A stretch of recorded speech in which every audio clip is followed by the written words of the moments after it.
In our modern world, we put celebrities on pedestals and we take great pleasure in ripping them down.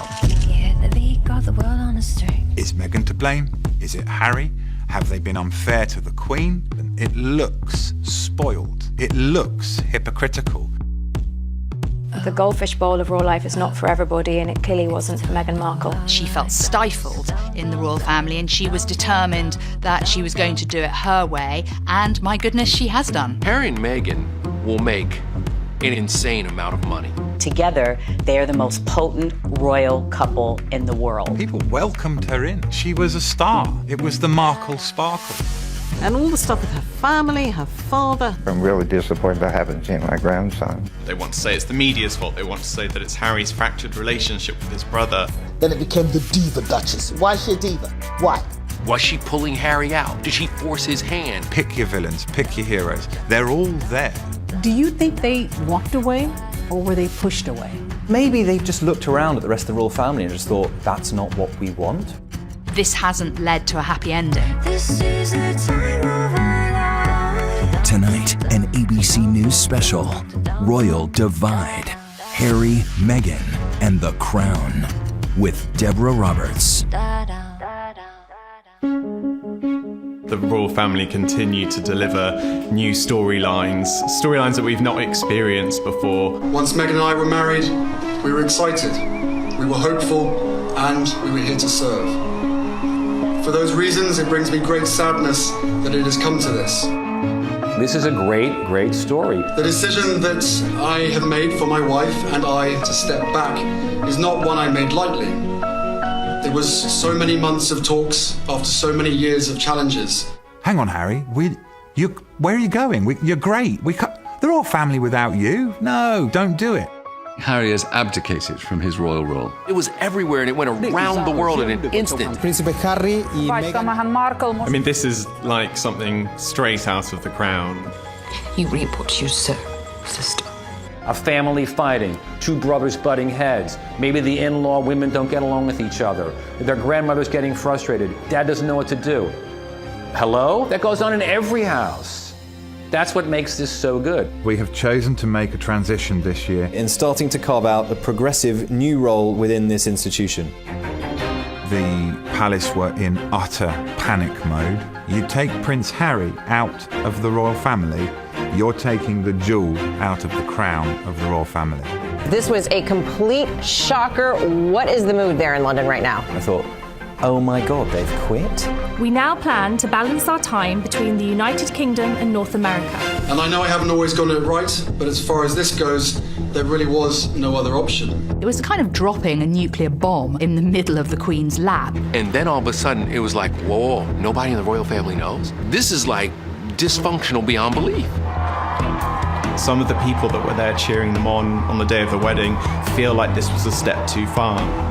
They put it out on Instagram, having just returned from a 6-week break in Canada.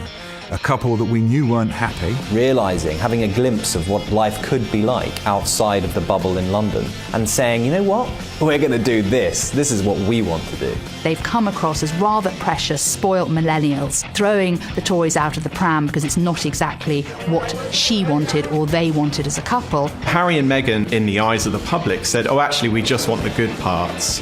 And we don't want to do all of this sort of boring pomp and pageantry. The public doesn't want them on yachts in the south of France with Elton John, because that's not what it means to be royal here. She probably has the sort of fairy tale view that we have, only to find when once she becomes involved with Harry, it's not a fairy tale. They started to get a lot of criticism about the way they were living their lives. Were they just being naive? It's not all palaces and fast cars and lots of money. It's the gilded cage. In the end, it's not about you, it's about anything you can do to support the Queen, who's the head of state. For Prince Harry to make the decision to say, I'm stepping back, I don't want to be a royal, that is an enormous slap in the face for the royal family as an institution itself.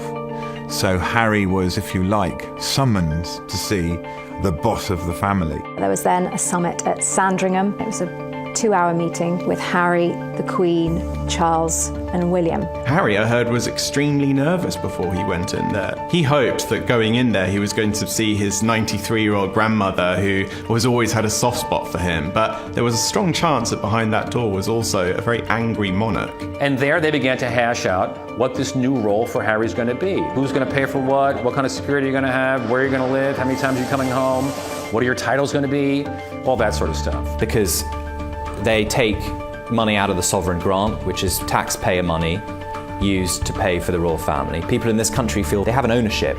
So there's this sense that they should not be freeloading royals. And then came this sort of unprecedented statement from the Queen. Although we would have preferred them to remain full-time working members of the royal family, we respect and understand their wish to live a more independent life as a family, while remaining a valued part of my family. She repeated this word family 8 times in her statement. So the tone was more grandmotherly than sovereign. We support you, Harry. We're disappointed, but we want what's best for you.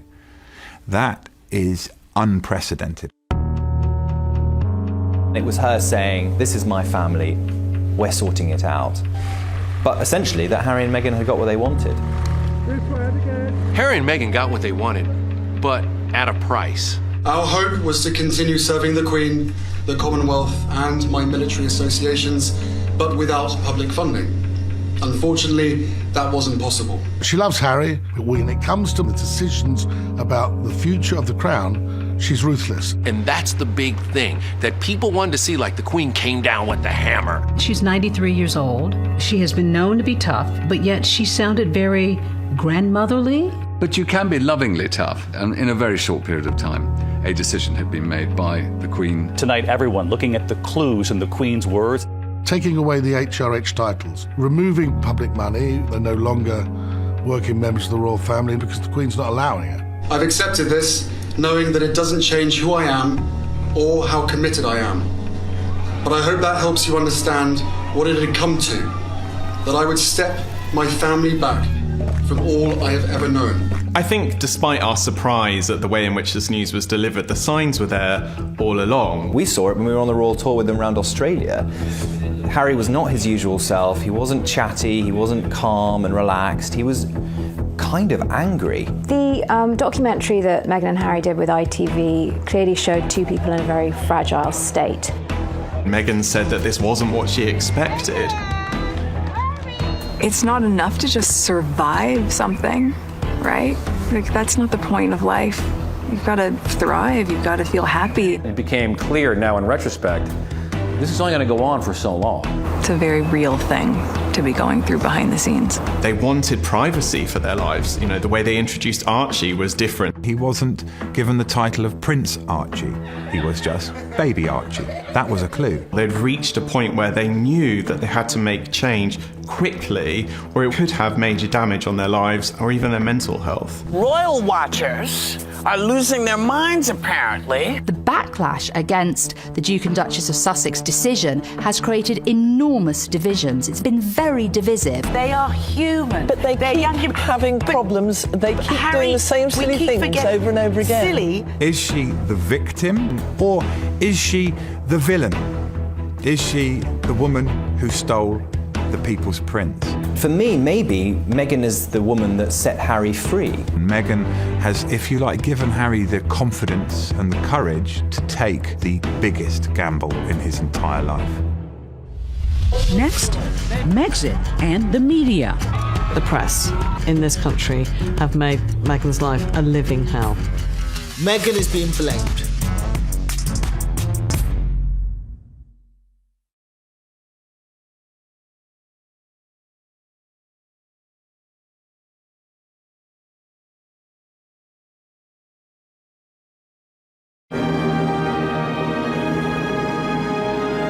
It seems almost 1,000 years ago, from May of 2018, when Meghan and Harry got married. It was this beautiful spring day. And their idyllic wedding was just typical of the British sort of adoration for them. It was so magical. And I'm a dude, and I was still caught up, swept deep in what happened that day. They seemed incredibly in love, and maybe more importantly, the public seemed very much in love with them. When 2 billion people watched them get married on television, People welcomed her in. She was a star. It was the Markle sparkle. But almost immediately after the doors closed on the church, the relationship between Meghan and particularly the British press began to sour. I just think she's a slight social climber, I'm afraid. Meghan spent more than £1 million just on her clothes. Meghan Markle just can't seem to hold on to employees. And they started talking about her being demanding, spending too much money, not caring about her royal duties, bossing Harry around. And over time, Harry and Meghan became very sensitive to these stories. We now live in an era where one negative story can become thousands of negative stories within minutes. There's the expensive wedding, there's the American expensive baby shower, and there is the renovation of a place called Frogmore Cottage.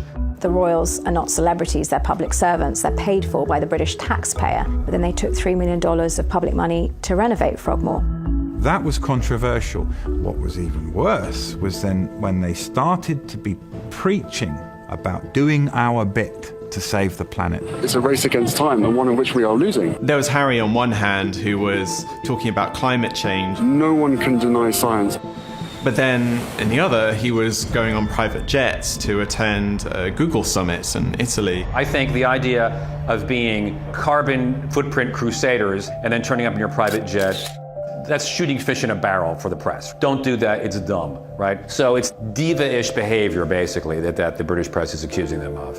And then when Archie was born, it was very strange that there was this kind of secrecy around the birth. People are scratching their heads going, why are you being so cloak and dagger? The Princess of Hugs is now saying, step away from me, like this is private, this is only about me. Funny that, because her wedding wasn't only about her.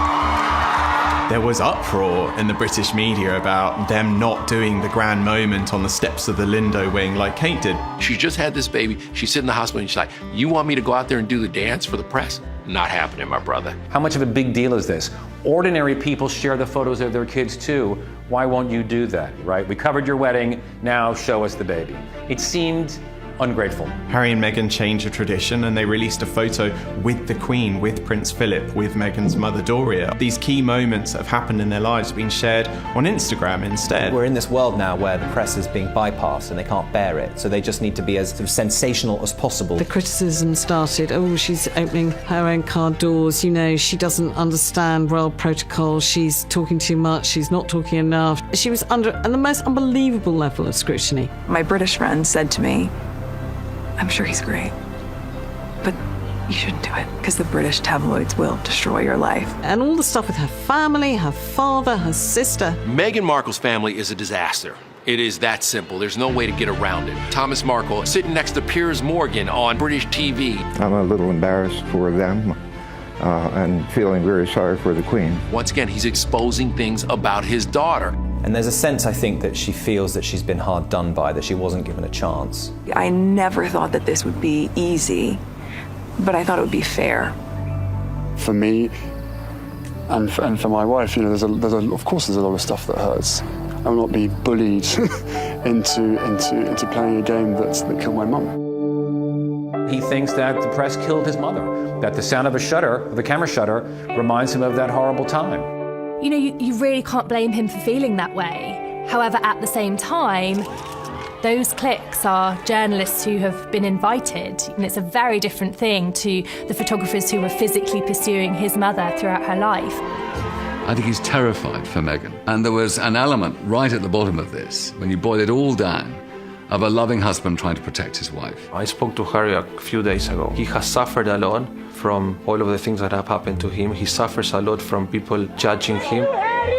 There is validity to the idea that the press have hounded Harry and Meghan. Diana was literally chased into a tunnel and died. I don't think they've been any worse than they were during the Diana years. Princess Diana was actually physically hounded by the paparazzi. They had cameras in her face, they were chasing her down the street. Nothing like that has happened to Harry and Meghan. When you continue and constantly see and hear negativity, it can be overwhelming. You can feel powerless and lost.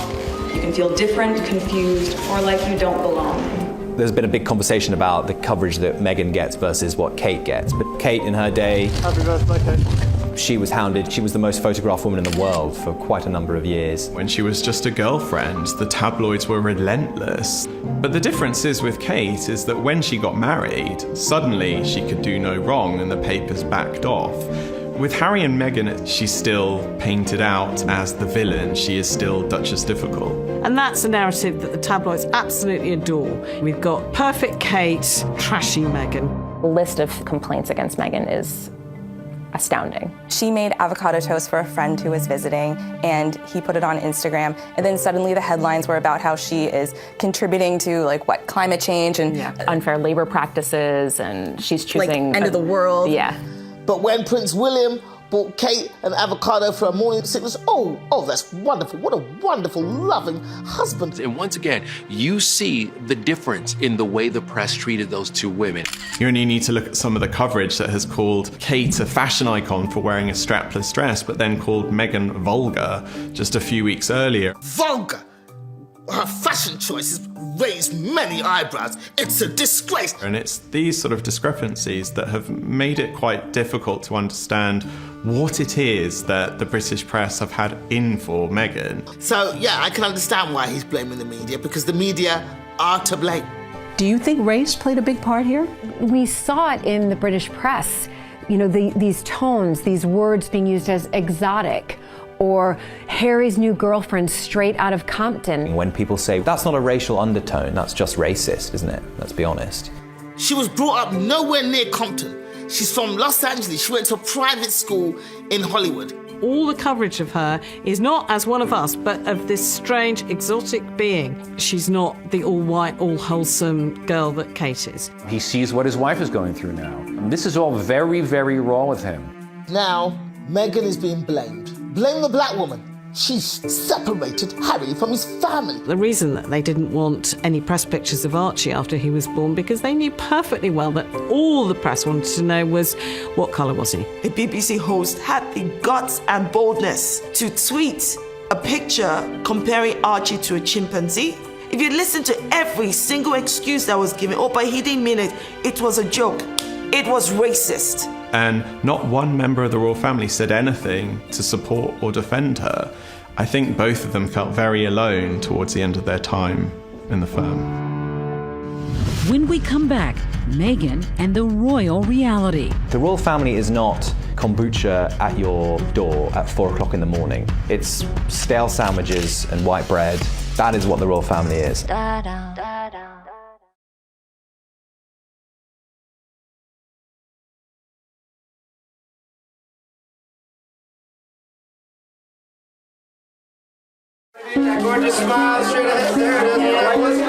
How do you take a self-made woman in her 30s who personified the American dream before she even met Prince Harry, put her into the situation of the royal family, and expect her to be able to breathe? The flip-flop culture is part of just who I am. Hippy-dippy kind of woke avocado toast eating, you know, Pilates and yoga, smoothie. I love my cutoffs and flip-flops and being as relaxed as can be. We kind of think that's weird, all of that, you know? She was a divorcee with 1 million followers on Instagram, an actress, didn't tick a single box of princess-in-waiting material. She wasn't just this clone come to marry Prince Charming. If anybody knows about marrying into an aristocracy, as an American, you do. Are there rules? Is there a rule book when you start to enter this world of nobility? And America, we love the royal family and we love the aristocracy, so of course we must know how it's done. Table manners, like 6 forks, 6 knives, 3 spoons, 4 glasses, and that's what Meghan has had to go into. But do you have that sense of responsibility, Prince Harry, for what you're asking Meghan to do? That sense of responsibility was essentially from day one. But, I still had to have some pretty, frank conversations with her to say, look, what you're letting yourself in for is, it's a big deal. On the day she said I do, she also took on a job at the same time, a job that she had absolutely no say in how she gets to do. The whole reason that the House of Windsor has survived is that it's essential that the spotlight is on the monarch and the heir apparent, and any other member of the royal family who tries to take too much oxygen away from the Queen or the heir has found themselves getting into difficulties.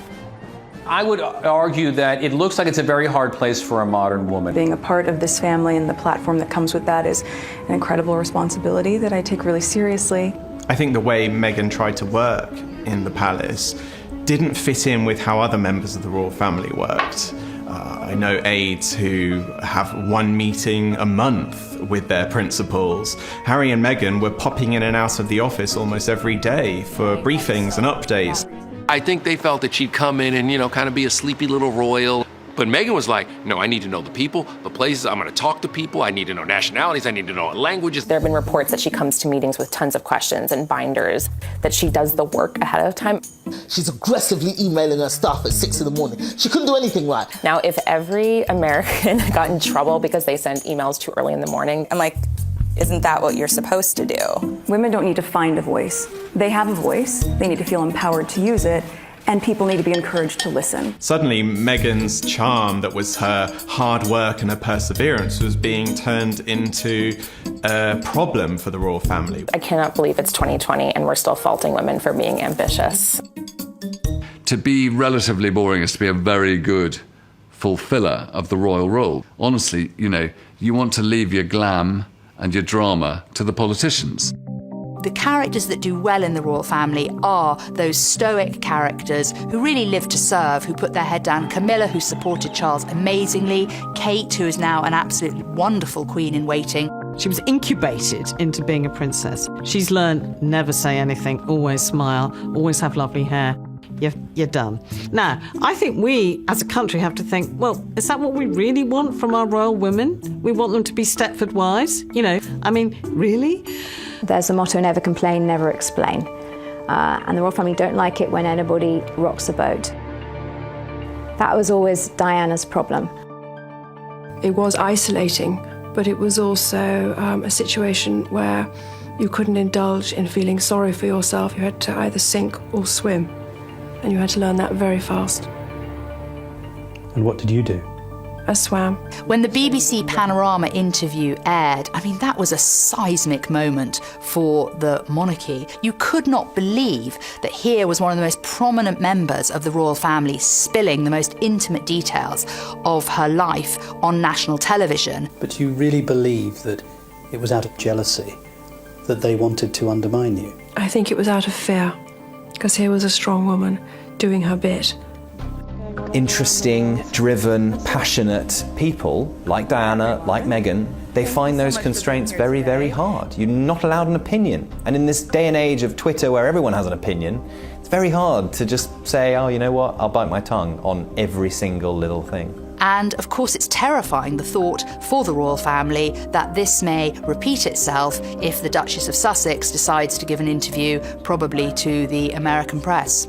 I hope to God Meghan breaks her silence and does a Diana-style interview. I hope she does. She deserves it.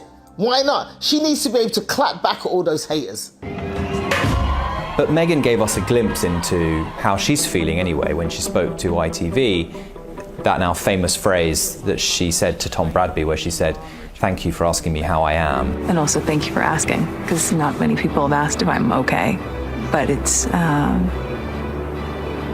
very real thing to be going through behind the scenes. And the answer is, would it be fair to say not really? Okay. What did you hear when you heard that statement? What I thought of that was she's a shell of herself. She's not that full of life, optimistic American that we first saw on that sofa when they were engaged. And I think she thought, well, why should I have to do all of this in the public eye if no one's going to listen to me and none of the really good ideas I have are going to be heard? I think we feel that she had this immense privilege and she's almost sort of thrown it back in our faces because it wasn't exactly what she wanted or expected it to be. They've brought diversity into the royal family. They brought an American into the royal family, a divorcee. They've shown that they can be modern and inclusive. And yet within 2 years, Meghan can't hack it. There was going to be this clash between a family wanting to bend her into place and her wanting to change them. So, yes, maybe Meghan hasn't succeeded in totally revolutionising the royal family, but they haven't succeeded in bending her into place. Next, Harry, a reluctant prince. And during that period of frustration, did you ever wish that you weren't a prince? Prince or a duke, but as Harry, the same person that many of you have watched grow up over the last 35 years, but now with a clearer perspective. Now, life is going to be very different for him. Yes, the abdication of royal rank is a huge step for a prince. And he has followed his heart. God knows. He's followed his instincts. My goodness me, it's going to be a challenge making this work. But that is Prince Harry. He doesn't want to be a royal. He's being a father. This is a guy who is trying to protect his cub and his lioness from whatever it takes. He has become an incredible man, the man that his mother would be proud of. I think it's really important to remember that the British public have kind of adored Harry, and he is like the nation's favourite son. We felt so devastated for him when we saw him as a young boy walking behind his mother's coffin. Somebody losing their mother and then it being, projected to the millions on TV screens. It gives me chills thinking about it. He said, I kept thinking, this is my mother. Why are you crying? You couldn't have loved her like I loved her. The country essentially adopted Harry and William as their own. The fascination now, especially with this generation, is we care about her sons and we want to make sure that they're happy.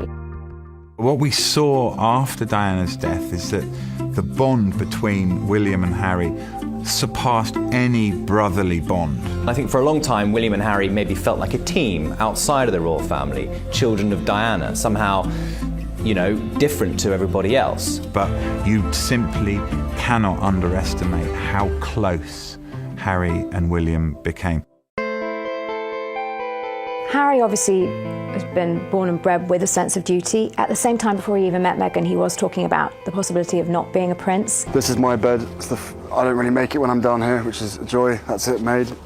He was in the army for many years. He did 2 tours in Afghanistan. I signed up because I wanted to be one of the lads. This sort of normality for me to be amongst these guys was so important. He talked about going into the army and how that gave him a certain amount of anonymity in some ways, that he was just Harry.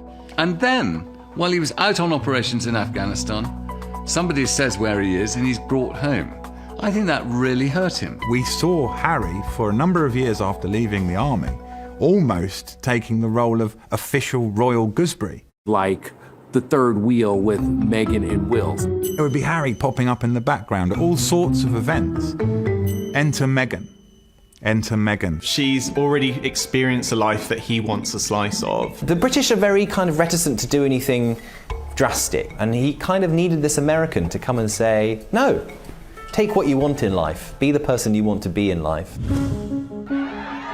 When you have the privilege of meeting him face to face, he doesn't disappoint. He's a life and soul. He's the guy, he's the member of the royal family that if you were going to have a barbecue or a dinner party, he'd be top of your list of invites. In spite of the place that he was given and all of the benefits and comfort that life has given him, he's one of the most committed and hardworking people that I know. Centre Ballet is a charity that is very special to Harry. It was set up in memory of Princess Diana. I was named the first ambassador for the charity, helping kids with HIV.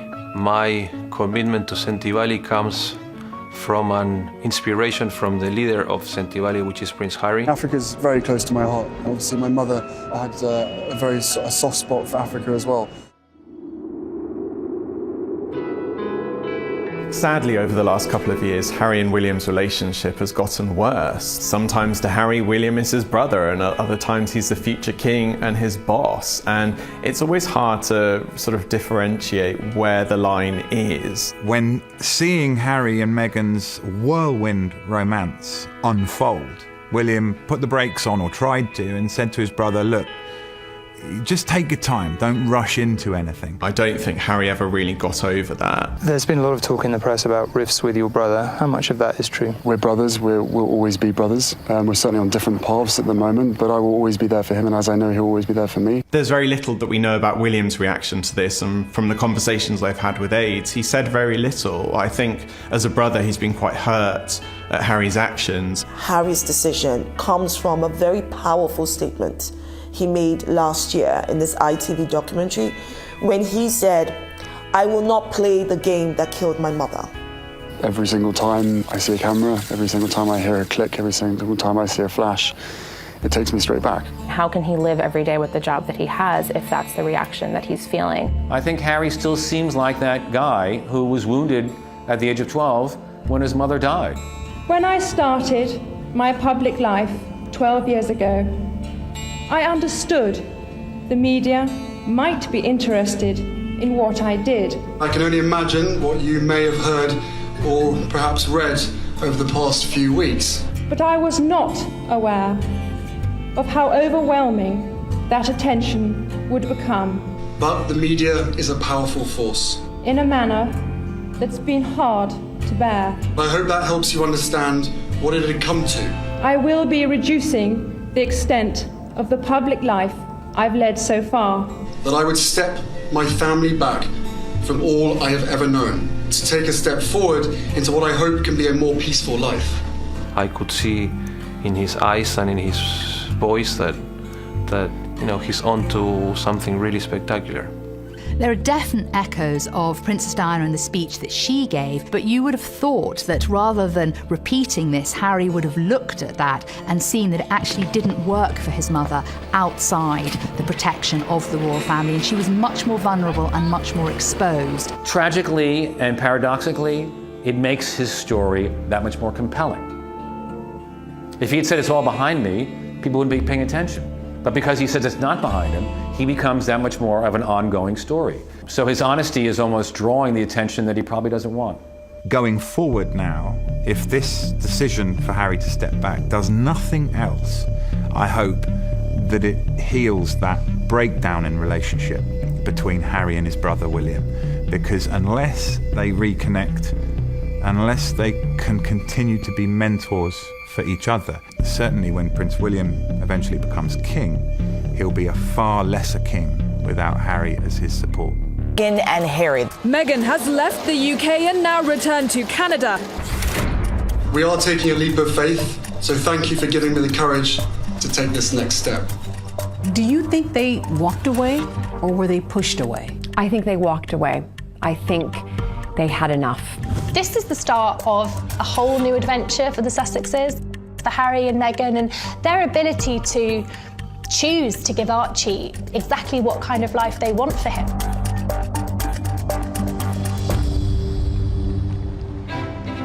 Harry and Meghan are living on Vancouver Island, which is in British Columbia, the west coast of Canada. They have been staying there for almost a couple of months now. The couple have been staying in a beautiful waterside mansion. Well, I think Harry and Meghan have already experienced a breath of fresh air in Canada, a place where they are hugely adored. Canadians are really excited about Harry and Meghan moving to Canada. We haven't learned how to play it cool yet. Meghan lived in Toronto during the time that she was acting on Suits. I have been killing it here for the better part of a decade. We're kind here, we're polite. It's not going to be as negative towards them. At the same time, I think Canadians would feel a little bit hurt if Canada was just being used as a halfway house. They thought they could have a halfway house, but they were told, no way, you're out. The Queen had to rule decisively, taking away the HRH titles, removing publicly funded money, making them pay back about $4 million of money that was spent renovating their house. This is not an easy ride for Meghan and Harry. But I will tell you this, here's what they will gain. Harry and Meghan will make an extremely insane amount of money.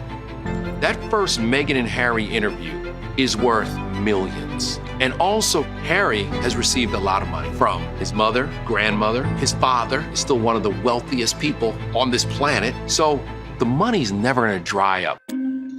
What I hope will happen is they will use their celebrity, they will use their charm and good looks and whatever to raise money from people all over the world. I think that him and Meghan together, from that platform that they are creating, are going to be very important in the history of making the world a better place. Meghan and Harry's decision to step away from the royal family only enhanced their brand potency. They're now famous and culturally symbolic in a way that no other royals have ever really been. The problem that the Queen has is she has to protect the royal brand, and it has immense prestige. Yeah, there have been huge conflicts of interest when royals have tried to monetize the brand. I'm so unconventional that instead of serving tea, I serve ocean spray granapple juice drink. We've had Fergie with some rather strange commercial adventures. 我是 Peter Phillips. If Peter Phillips, the grandson of the Queen, is allowed to go to China and film a milk commercial, I think Harry and Meghan getting involved in philanthropic-related projects for Netflix or Apple TV is not going to be a problem. I don't think Prince Harry means he's going to become a brand ambassador for Rolex. Harry can still raise all the money he needs for Africa and the Invictus Games. Meghan can do all the things she wants to do now on a regular basis. She can be Angelina Jolie, a nice version. The last remaining question for Canadians is who's going to pay for their security? The Canadians are very particular about taxes and money and where it's going.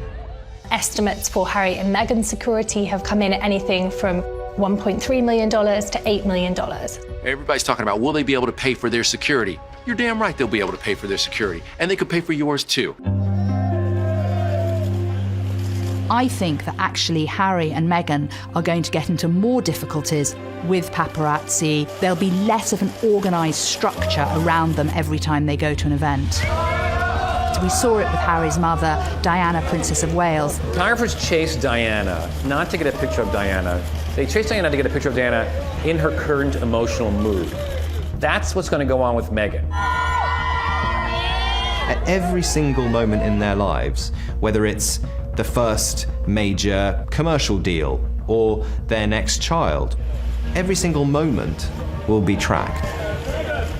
The idea that by somehow stepping back from the royal family, they're going to somehow regain control of their privacy is tragically a fool's errand. That's just not going to happen.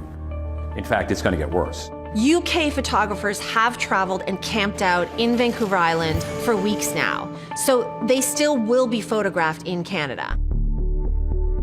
He wants to live a normal life, as normal as his life is going to be, right? Because when you have 1,000 paparazzis outside your house in Canada waiting to get one picture of your son, that's not very, very normal. Next, a monarch and her grandson. Would the British public welcome them back? I think the British public will always welcome Harry back.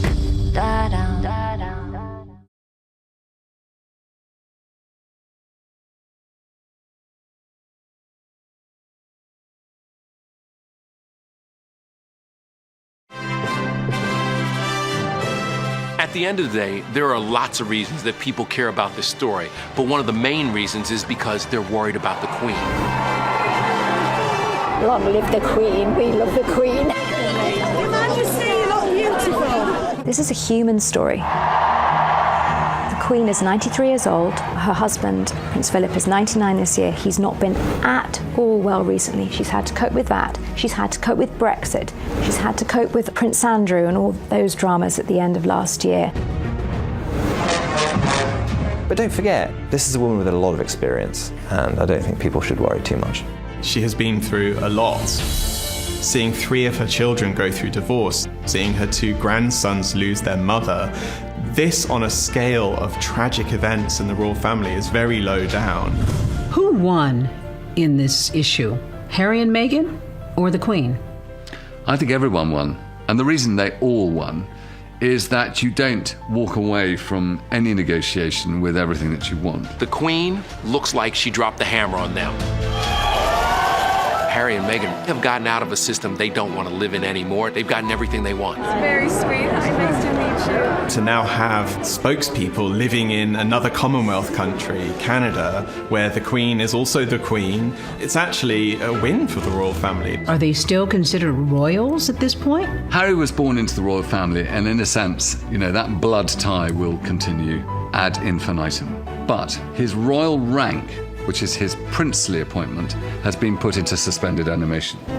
Going forward, they don't have that kind of ethereal, everlasting, eternal magic that the royal family gives you. The Queen seemed to intimate that in about a year's time, we will see how this is all going. Is this kind of a trial separation, as it were? Well, I think there's a view that they will come back to look at how it's working in a year's time. I think we'll look back in 6 months' time and realise that not much has actually changed. They're obviously trying to do the best for their marriage, their best for Archie, for their son. But Harry does love his family. The important thing to remember is that the Queen is a grandmother and she has so much love for her grandson and he adores her, and that bond will stay.